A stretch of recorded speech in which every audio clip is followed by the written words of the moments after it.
और गांव में बाल कटाने का ना मतलब बहुत सारा फ़ायदा है। पहले तो पैसे बच जाते हैं, दूसरा समय बच जाता है। तो मुझे तो अभी ठीक ठाक ही लग रहे हैं, लेकिन थोड़ा बहुत चूंचा रखा है, वो होता ही है कभी कभार। ऊपर वाला ही उसको सजा देगा। बापू जी को बड़े सिर वाले और बड़े मुंड वाले नाम से भी जाना जाता था। बचपन में इसके साथ हम बहुत खेलते थे ऐसे ऐसे करके। अगर इसको आप कच्चा भी खाएंगे ना तो बड़ा स्वादिष्ट होता है, और सब्जी बना के खाएंगे तो और भी ज़्यादा स्वादिष्ट होता है। लोगों तक पहुंचाने का उद्देश्य है वो वहीं पे समाप्त हो जाएगा। और बुआ जी ना थोड़ा रो भी गई थी, इमोशनल हो गई थी। हेलो दोस्तों, नमस्कार, क्या हाल चाल। मैं हूं प्रमोद रावत और आप सभी का स्वागत करता हूं एक और नई वीडियो में, एक नए शानदार ब्लॉग के साथ। दोस्तों, सुबह के 11 बजने वाले हैं, अपने छत से ब्लॉग की शुरुआत हो रही है। और आज सुबह से जो मौसम है वो काफ़ी ज़्यादा ठंडा ठंडा है। आप देख सकते हैं आसमान में चारों साइड बादल छाए हुए हैं, और सामने पहाड़ियों पर भी गजब का कोहरा छाया हुआ है, धुंध छाई हुई है, कुछ भी सामने देखने को नहीं मिल रहा है। तो अभी छत पे कुछ स्पेशल काम किया जा रहा है, और वो काम क्या है वो मैं आपको दिखाऊं। तो यहाँ पर आप देख सकते हैं हमारे गाँव के सुपरस्टार हमारे अंकी भाई के द्वारा अपने बापू जी के बाल काटे जा रहे हैं। Hello guys. तो बाल अंकी भाई किस प्रकार काटते हैं वो मैंने आपको पहले ही बताया था कि अगर आपको भी कटवाना है तो अंकी भाई से आप संपर्क कर सकते हैं। कैसे करें अंकी भाई संपर्क? कुछ नहीं बोल रहे हैं, सस्ते सस्ते में बाल अंकी भाई कटा देंगे। वैसे फ्री में भी करते हैं अंकी भाई गाँव में काम, तो अभी भी फ्री में ही काट रहे हैं। ये बोल रहा है ऐसे मत बोल रहा, नाई का काम करता हूँ। वैसे गांव में मुंह मदद में करता है, लेकिन इतने बारीकी से इतने अच्छे तरीके से करता है कि अंकी भाई के सामने सारे नाई जो हैं वो भी फेल हैं। और गांव में बाल कटाने का ना मतलब बहुत सारा फ़ायदा है। पहले तो पैसे बच जाते हैं, दूसरा समय बच जाता है, क्योंकि मार्केट जाओगे तो 100 रुपये बाल कटाने में 100-200 रुपये तुम्हारा किराया। तो अंकी भाई इतना फ़ायदा कराता है और फिर भी एक भी रुपये गाँव वालों से नहीं लेता है। तो अंकी भाई का हम जितना ज़्यादा शुक्रिया अदा करें वो भी कम पड़ेगा। तुमको भी कटाने हैं? यार नहीं कटाने, तो अंकी भाई पे भरोसा नहीं है शायद इसीलिए भाई साहब डर गए। पर अपने बापूजी तो कटा रहे हैं और पहले से भी कटाते रहते हैं। तो अंकी भाई देखो ये बारीकी से बाल काट रहे हैं।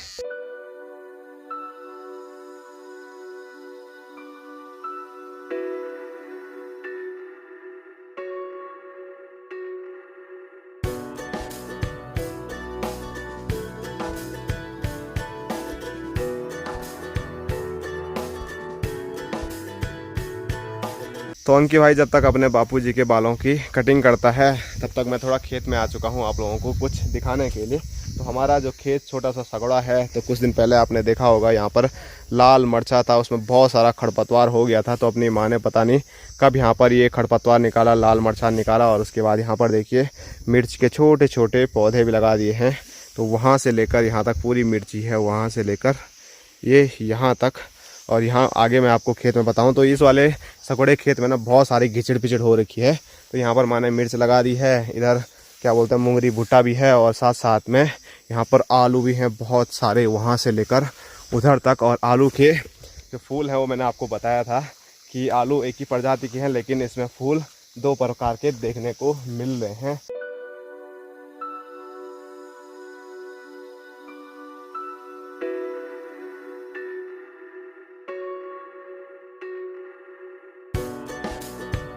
तो ये देखिए एक प्रकार का फूल तो ये है, इसका कलर आप देख सकते हैं हल्का बैंगनी, और उसके साथ पीला कलर भी है। और साथ साथ में आगे मैं आपको लेके चलूँ तो आपको और प्रकार के फूल भी इस पर देखने को मिलेंगे, जो कि सामने स्क्रीन पे आप देख ही सकते हैं ये वाले। तो यहाँ पर बैंगनी कलर नहीं है बल्कि सफ़ेद कलर है, और उसके साथ पीला कलर इसमें भी है।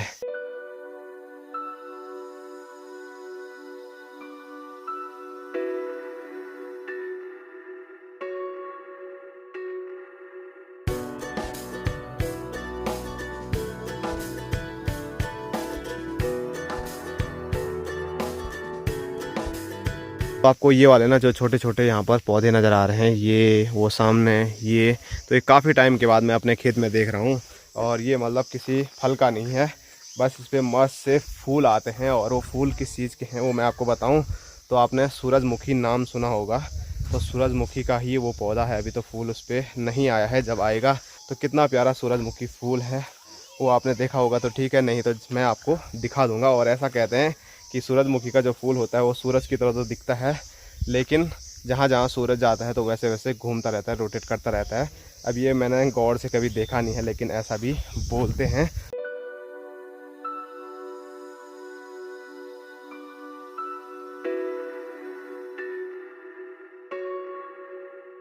और आलू के साथ साथ ना इस खेत में मुझे अरबी भी देखने को मिली है। और अरबी में ये जब पानी ठहरता है ना तो बड़ा प्यारा लगता है। देखो बिल्कुल गोली की तरह घूमता है, क्योंकि एक जगह पे भी पानी इसमें चिपकता नहीं है। ये देखो ऐसे ही जाता रहता है। अगर ये थोड़ा भी तिरछा हुआ तो ये नीचे जाएगा सीधे। बचपन में इसके साथ हम बहुत खेलते थे ऐसे ऐसे करके। और खेत में जैसे ही मैं आगे बढ़ा तो मुझे ये चीज़ देखने को मिली है। तो ये बेल आपको नज़र आ रही होगी, तो ये बेल है करेले की। और अक्सर जो मार्केट में आप करेला देखते हैं तो वो करेला होता है कड़वा वाला करेला, उसको कड़वाली में बोलते हैं, कड़ू करेलो। लेकिन ये जो पहाड़ी करेला अपने गांव का हमारा करेला है ना, तो ये होता है मीठा, इसको बोलते हैं मीठा करेला। मतलब अगर इसको आप कच्चा भी खाएंगे ना तो बड़ा स्वादिष्ट होता है, और सब्ज़ी बना के खाएंगे तो और भी ज़्यादा स्वादिष्ट होता है। लेकिन इसको होने में अभी काफ़ी ज़्यादा टाइम लगेगा। लेकिन जो ये वाली बेल है हमारे गांव में शायद पहली बेल होगी, क्योंकि मुझे यही दिखी है। नहीं तो जो करेला होता है उसको होने में काफ़ी ज़्यादा टाइम लगता है। तो लगभग पूरा खेत मैं भी घूम चुका हूँ, और यहाँ पर क्या क्या हो रखा है वो मैं आपको बता चुका हूँ। और सामने एक और चीज़ है, उसको बोलते हैं हरचक, वो कभी आपको मैं बाद में करीब से दिखाऊँगा। और साथ साथ में जो खेतों में कुछ टाइम पहले फूल हो रखे थे ना, वो फूल मतलब नीचे के खेतों से तो गायब हो चुके हैं, लेकिन घर के आसपास जो सगड़े हैं उसमें अभी भी काफ़ी देखने को मिल रहे हैं। जिसमें से कि ये आप देख सकते हैं यहाँ पर कितने सारे ये वाले फूल हो रखे हैं, और कितने प्यारे लगते हैं ना ये।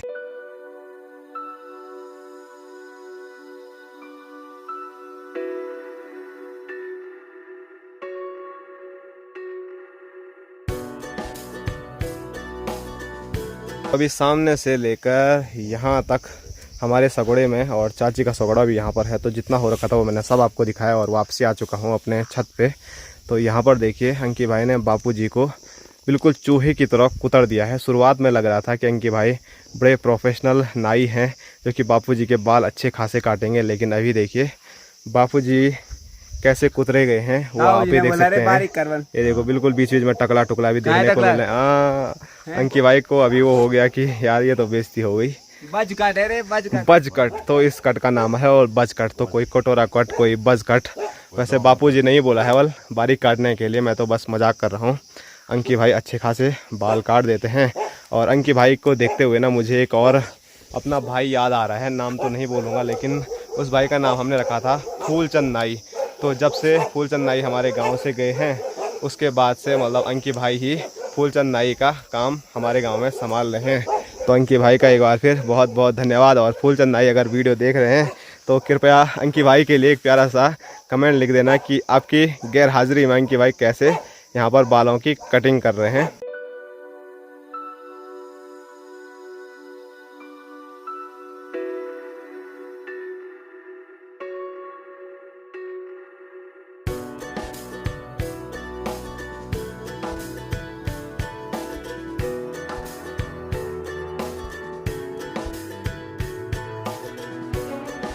तो चलिए लगभग अपने बापूजी की बालों की जो कटिंग है वो पूरी कंप्लीट हो गई है। और कैसे हैं वो आप लोग कमेंट करके बता सकते हैं। थोड़ा एक राउंड मार के आता हूँ मैं बापूजी के चारों, और ये आप देख सकते हैं। तो मुझे तो अभी ठीक ठाक ही लग रहे हैं, लेकिन थोड़ा बहुत चुंचा रखा है, वो होता ही है कभी कभार। अब यहाँ पर ऑडियंस से पूछ देते हैं हमारे गोलू भाई। गोलू कैसे लग रहे हैं? अच्छा लग रहा है। किसने बताया तेरे को ऐसा बोलने के लिए, किसने सिखाया? तो अंकी भाई ने ही गोलू को सिखाया बल कैसा बोलना अच्छा है। और गोलू की कटोरा कटिंग देखिए, ऐसा लगता है ये गोलू ने ऊपर से क्या रखा है, टोपा रखा है।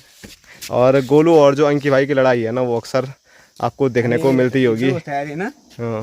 और आज हमारे घर में स्पेशल मेहमान हमारी बुआ जी पहुंची है, जो कि ऊपर है। वो हेलो गाइस। तो इधर ताई भी बैठी हुई है। तो बुआ हमारी बहुत बड़ी सब्सक्राइबर भी है नी, कमने लगे तब वीडियो बहुत बढ़िया पूरा ओ लाइव करा भाई, है ना। तो बुआ औरों को भी बताती है बल्कि मेरा भतीजा है, खूब सब्सक्राइब करो, है लाइव करो, लाइव करो, लाइक करो।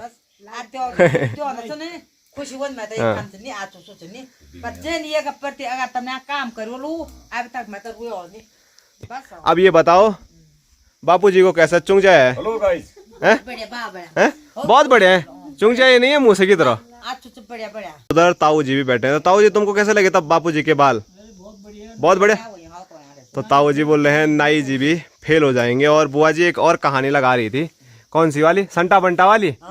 मेरे को लड़का नहीं था क्या? हाँ। बुआ भी गढ़वाली में बोल लिया, लेकिन मैं आपको हिंदी में बता देता हूँ कि क्या संटा बंटा हुआ था।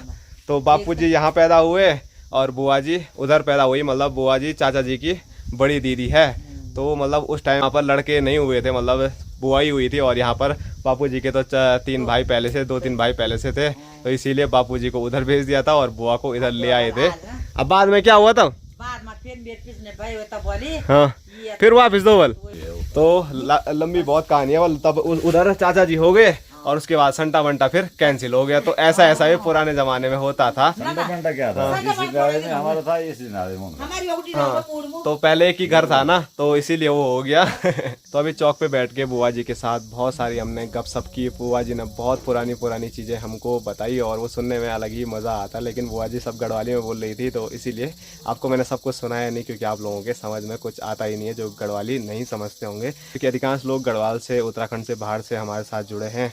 तो इसीलिए मैं ज़्यादा ब्लॉग गढ़वाली बनाता भी नहीं हूँ। कई लोगों का कमेंट रहता है ना कि गढ़वाली में नहीं बोलते हो, तो वही रीज़न है कि मैं गढ़वाली में बोलूँगा। गढ़वाली लोग तो समझ जाएंगे, लेकिन बाहर के जो लोग हैं वो कुछ भी नहीं समझेंगे। तो फिर वीडियो बनाने का जो उद्देश्य है, पहाड़ की खूबसूरती और लोगों तक पहुंचाने का उद्देश्य है, वो वहीं पे समाप्त हो जाएगा।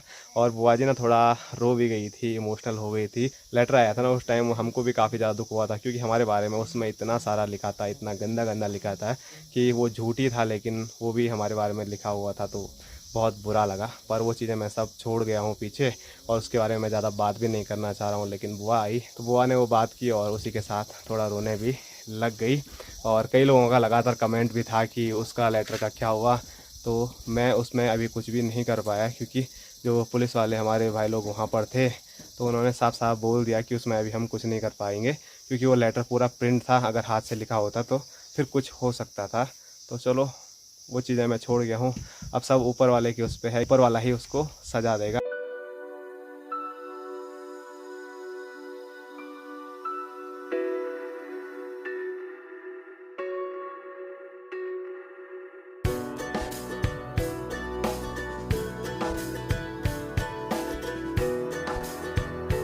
दोस्तों, दिन के 1:30 बजने वाले हैं और हमारा जो खाना है वो बन के तैयार हो चुका है। तो खाना खाने के लिए मैं आ चुका हूँ पहाड़ी किचन हट्टी में। और ये मक्खियाँ भी बहुत परेशान कर रही है। और जैसे ही मैं यहाँ पर पहुँचा ना, तो माँ के मुंह से मैंने एक चीज़ सुनी, वो मैं आपको भी सुनाता हूँ अगर माँ बोलेगी तो। क्या बोली थी पापा को? आदिम जैसा दिख रहा है मैं उनका। आदिम जैसे दिख रहे हैं? नहीं तो क्या दिखते हैं, जानवर है वह? क्या बोल रहे यार तुमको यार? इतना परमंड था, इतना बड़ा परमंड था। माँ को बापू जी आज अच्छे लग रहे हैं बल, नहीं तो बल अजीब जैसे बड़े मुंड वाले जानवर जैसे लग रहे थे। और अभी माँ एक और नई चीज बोल रही है कि बापू जी को ना पहले जिसको नाम पता नहीं रहता था, तो वो बोलता था बल बड़े मुंड वाला इंसान। मतलब बड़े सिर वाला इंसान। ऐसा किसने बोला तेरे को?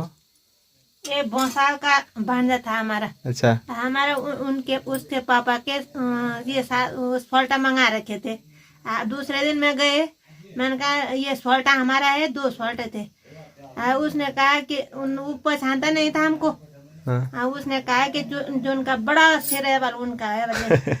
ऐसे तो चलो, ऐसे ऐसे बात है भी है। बापू जी का एक और नाम, हमारा नाम तो क्या बोलो, लेकिन एक नई पुरानी बात पता चली है। बापू जी को बड़े सिर वाले और बड़े मुंड वाले नाम से भी जाना जाता था।